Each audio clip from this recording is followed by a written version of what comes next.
So I want to apologize if these are getting cut off and they don't have a lot of detail. This is part 2 about the spasms of this morning. Now they've gone away because I've heated myself up with a blanket, a heater, and I've done all that. But whenever this cold for the last 25 years, what happened this morning happens every time, anytime, every single time it drops below 50 degrees, this will seep in. And it only takes a couple minutes before it becomes a shiver. And once when you see a shiver, then it's a seizure. I don't shiver. No. Once when it hits shiver, once when you see me starting to shake, my full body spasms and I black out on the ground and I wake up needing stitches and blood all over me. Very different than normal people just shivering in the street, right?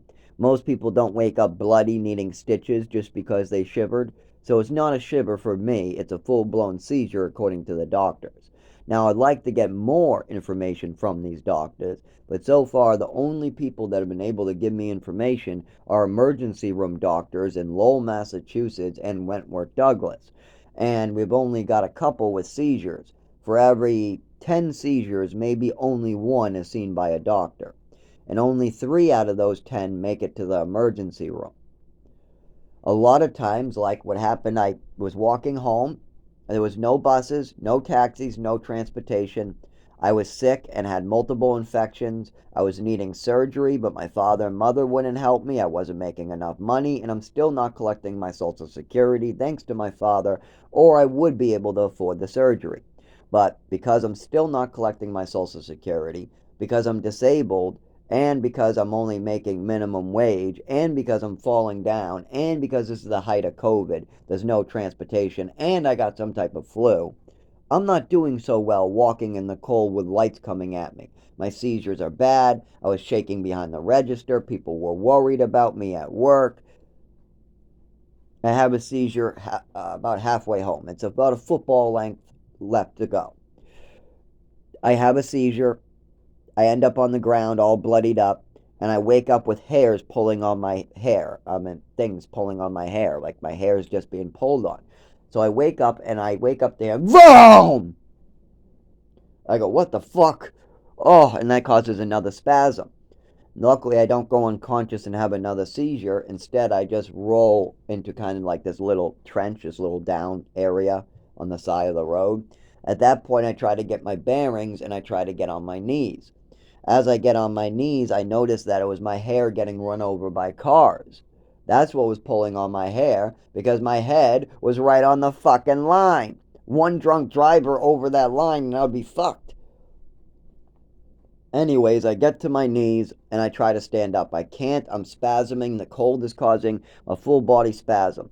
So I put my head and my arms into my jacket and I make a ball. I stay like that. I try to get up. Doesn't work. Nope. I get into a ball. I try to get up. Doesn't work. No. I eventually, after trying to warm up, I start crawling, hopping, getting up, standing up, falling, and I get home. It's only a football field. I eventually get home. Takes quite a long time for this one football field. You would think I was walking across Africa, but no, I was only going a football field's length. But when you're on the ground stuck, it seems like a never ending mile. Anyway, so this has been happening for 25 years. In New Mexico, the same thing happened. We were outside with no supervision. I was in back of a tree. I started shivering and I fell to my ass behind the tree, all in a ball.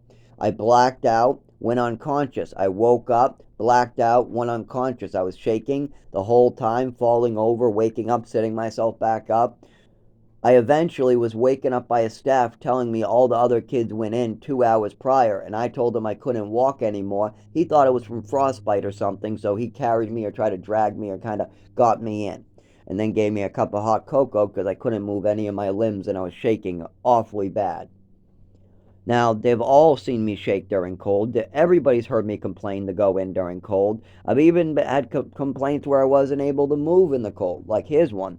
My mother, my father, and her best friend Alice, when I was about, I don't know, 8 years old or so, maybe younger, maybe 7. This was about when we were living in Westford. We went to visit our relatives, and they had some rented out place in Hampton Beach. Or maybe they owned it. I don't know. It was near Hampton Beach. We went to this nice little beach cabin. We stayed there. We went to the beach, but it was a windy, more of a chilly day. It was about 70 degrees, but the wind chill was making it colder, and it was later in the day, maybe 3, 4. We get to the beach. I kneeled with a pot, a pail, and a shovel. I got a pail and the shovel, but as the wind comes in, I can't move my arm to use the shovel, and I can't do anything. My arms are shaking. I'm feeling cold. I'm feeling some type of shock down my nervous system, but I don't have the word nervous system. I don't have the word shock. I just hurt. I don't like it. The cold is bothering me. So I tell my mother the cold is bothering me. Can we leave? She goes, no, we're staying. So I'm there and I'm locked. My muscles are locking up. I'm getting cramps. I'm getting shocked, but I don't have the words to describe it. All I can say is, it hurts. The cold is bothering me. It hurts. The cold is bothering me. And I start crying, going, I want to go. I want to go. Then they all get upset at me and go, oh, he's just being stubborn. He wants to go. We just got here. Well, anyways, it starts getting a little chilly for everybody else now. Now, I don't have a jacket. I'm dressed like no shirt. I'm dressed for the beach. So I'm freezing at this point. My arms are in. I'm not using the shovel anymore. The shovel is just there. I'm not really doing anything. I'm just sitting there staring at the shovel, staring at the bucket, cold and pain. Now, people are putting on jackets around me and saying they're a little chilly and now they want to go. So now everybody wants to go now that they're cold and they're feeling the wind after, I don't know, 30 minutes of me being cold. Now, I have a neurological condition, so that is why it bothered me so early and why now I can't move my legs properly.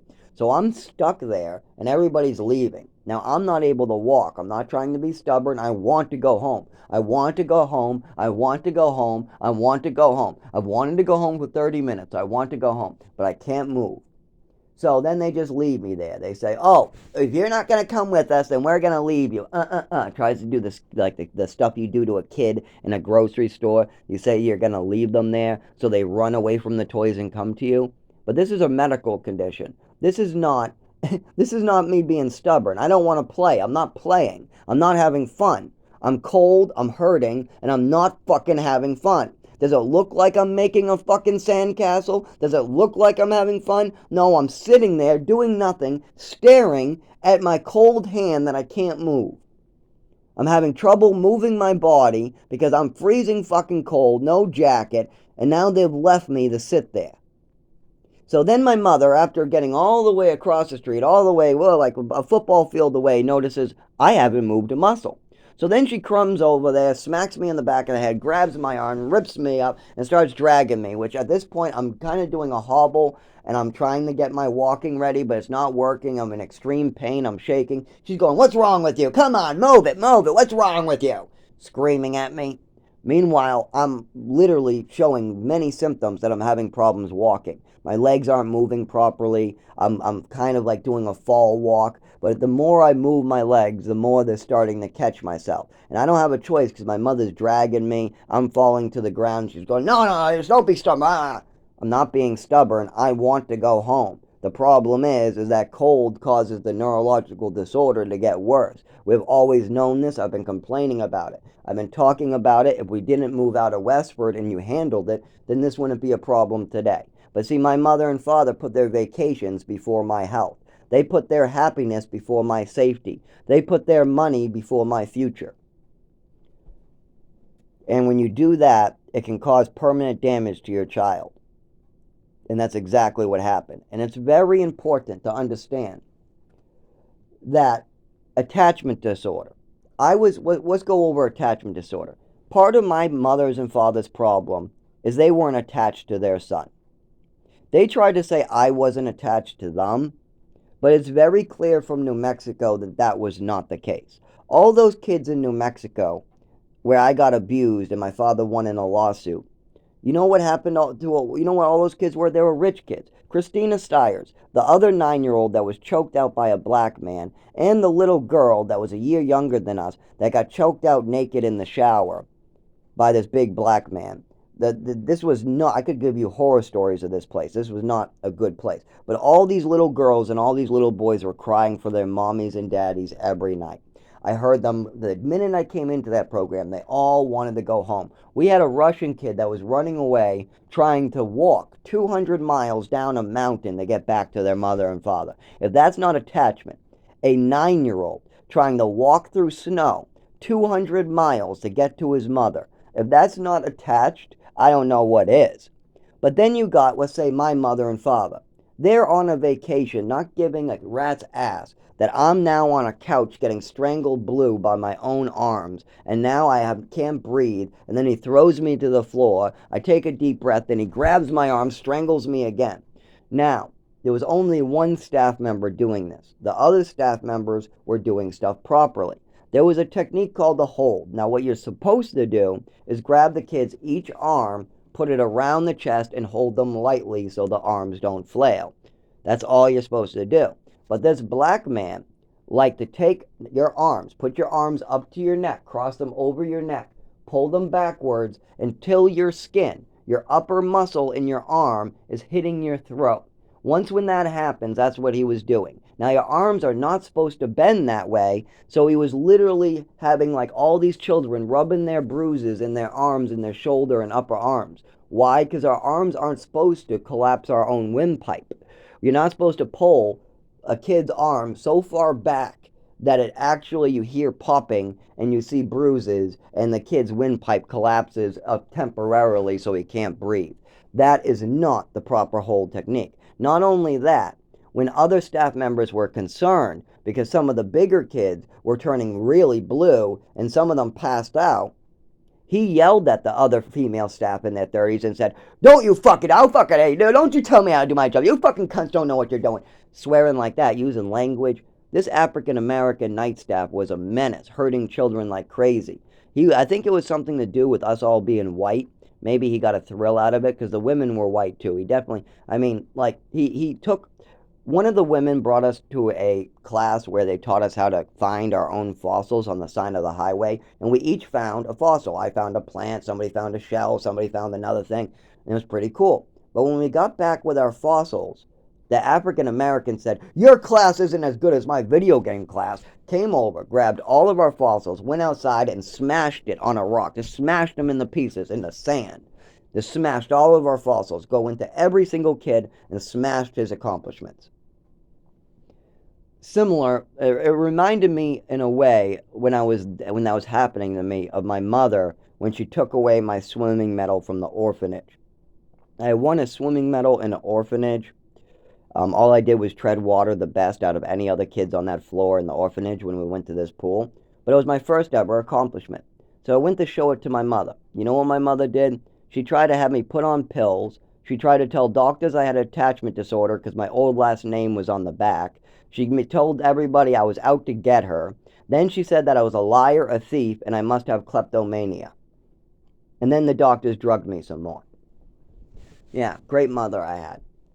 Anyway, so this is what's important. When you have a child, you are supposed to be attached to your child as well. If somebody raped my son, if somebody beat my son, if somebody gave my son a drugged lollipop that had Thorazine in it, I would cut off his fucking testicles and hang him from a fucking tree. If somebody hurt my nephew and gave them a drugged lollipop, if somebody went up to one of my little nephews and gave them a lollipop with drugs in it, I would fucking cut their fucking throat and then stitch it back up to make sure that they live, just so I could cut off their testicles in front of them. I don't fucking play around with these fuckers. If you think you're gonna hurt children, then I'll fucking give you a hurt and I'll make sure you stay alive to feel it for the rest of your fucking life. I'll start making sure that you're losing limbs and that you have to deal with no intestines. I'll make you shit in the bag for the rest of your life. Yeah, I'm not fucking around with people that hurt children. No, no, no. I'm so tired of seeing children having to live the rest of their lives in pain and suffering because of something some adult did. I had a girlfriend that she can't see out of her right eyeball. She'll never hold a job.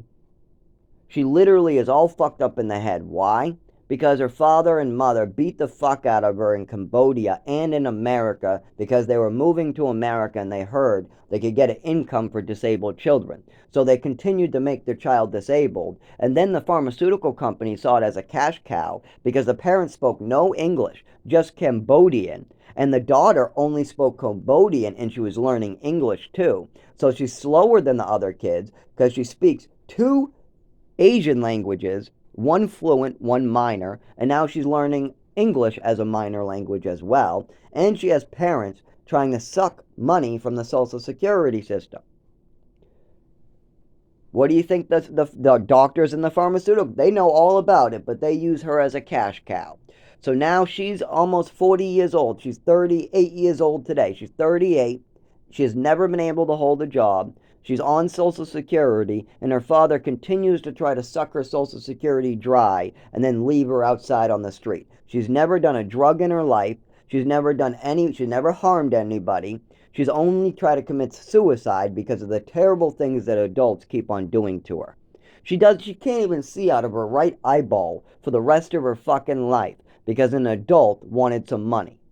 Yeah, this shit. That is not an attachment to your daughter. Once when you do something like that, your attachment goes away. And then the problem is with the parents. The parents need to fix their attachment to their children. You are supposed to want to defend. If somebody harms your child, or like let's say your child was put someplace for 18 months, and they told you you were only allowed to see your child 1 hour a month. I would be very suspicious. I would want reports. I would want video footage. I would want my kid to tell me everything that's going on. And if things didn't seem if things didn't seem to make sense to me, then I would take them right out. Like sleeping on the floor? No, that's not attachment. And if you got kids crying for their mommies and daddies, that's not attachment disorder. No, the problem is you got these rich millionaires like Christina Stiers and me. We had well-off parents that were willing to pay 20 grand to get their kids out of their hair. That is the parents not being attached to the child. The child's screaming to go home. They want their mommy and daddies. They're screaming in pain. They're suffering. Their arms are black and blue. They are lonely. They want their mother. They want their daddies. These kids were attached before. I mean, goddamn, I was so attached that when my mother didn't pay any attention to me, I went out the window, went in the front door and said, "See, you didn't even notice I went out the window." That is attachment right there. Their attachment is very clear. I was very attached to my adopted mother and father. And not only that, I was attached to them while my mother was drugging and abusing me, and I had no clue what to make of it. So you got all that going on, but the real problem that I keep on seeing is fathers and mothers not attached to their children, willing to put their children in the harm's way, and then just blame the children some more. That's a lack of attachment to your child. If you're willing to let your child get hurt or die, that's wrong. You should want to kill those people. You should want to hurt them. Yes, if somebody raped my 10-year-old daughter, I would hang them, I would torture them, and I would make sure they hurt for the rest of their lives. Death would be too easy for them. If somebody gave my nephew a lollipop that caused him some type of neurological disorder for the rest of his life, I would fucking beat that living fucker up until his eyes pop out of his sockets. I would twist his testicles around his fucking neck, and then I'd make sure that he breathes through a tube in his fucking throat for the rest of his life, and I'm gonna make sure I cut the hole in his throat to make sure that he knows who made it. I don't fuck around with people that hurt children. Fuck no. And that's the way that you should feel about it too. Maybe not actually do these things, but you should feel that if somebody hurting your own child is the biggest problem in your life. That if your child is suffering, it's your suffering because you're attached. These are, when my mother was dying in the hospital, even though she poisoned me, even though she hit me with rulers, even though she acted like a crazy lunatic, a piece of me felt that pain. Why? Because I was attached to my adopted mother, and I am still attached to my adopted father. That's why I bailed him out for 12 grand, because I have an attachment to him. I want him to be the best father. I don't want to see my father have to pay 12 grand for one of his own mistakes. So I paid his price because I'm attached. I feel his pain. When my father is in trouble, I feel in trouble because I have an attachment to my mother and father. But the real problem in society is you got a lot of these rich parents who are not attached to their children. You got them being raised by everybody but the parents. And then they wonder where the problem is. You have an attachment disorder. You as a parent, if you don't feel anything when your son gets raped, poisoned, killed, stabbed, or hurt during childhood or adulthood, if you feel nothing from that, then you're either soulless and going straight to hell, or you don't have an attachment, which means you have an attachment disorder to your sons and daughters. There is a lot here to go over, but I've noticed this, and time after time, these kids like Eric crying that they want their father, they want their mother. Meanwhile, their mother and father do nothing. Absolutely nothing. Then we have another kid, Eric, the opposite end of the extreme, that have fathers and mothers that do everything for them. They buy them a house, they buy them a trailer, they get them jobs, they give them money every month. They literally support them, they even sell their own house for them. And what does Eric do?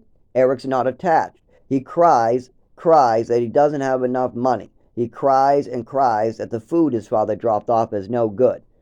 My father has never even paid my rent. And you're complaining that your father paid your rent, dropped off food, gave you a little bit of money, and you telling him, oh, no, it's all your fault, Dad, because you didn't give me enough money.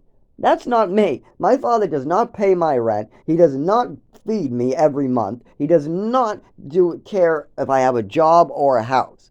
This other kid, Eric, has everything handed to him, and yet he still wants more. Meanwhile, you got people like me where as my childhood, I was handing all my stuff to my father. My father held on to everything for me. Oh, yes. He held on to my Social Security, my inheritance. There was even some winnings that I won that my father tried to hold on to, and then he tried to run to the bank to steal it from me. But I got there first, so he yelled at me that I got to my money first. I mean, that was so ridiculous. To hear my father get mad that I got to my money first is the stupidest conversation I ever had. I'm not even kidding. I walked in, and my father got mad, and he said, why did you take your money? What money? You mean my money that was in my name, in my bank account, that I needed for my rent because now I don't have a place to live because you've screwed up my housing situation? Are you forgetting about that? Are you forgetting that you're the one who crashed my life plan, that I was supposed to go into housing? They were helping me find an apartment. They were supposed to help me with my Social Security. They were supposed to do all that work, but you crashed that.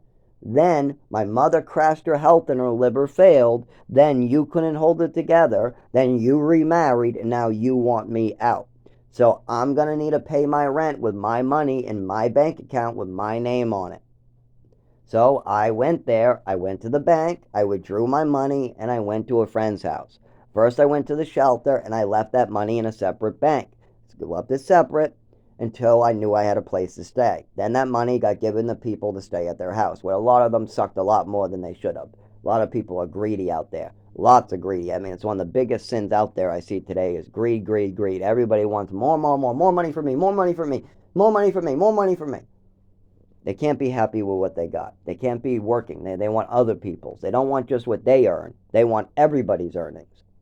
They want to suck everybody dry.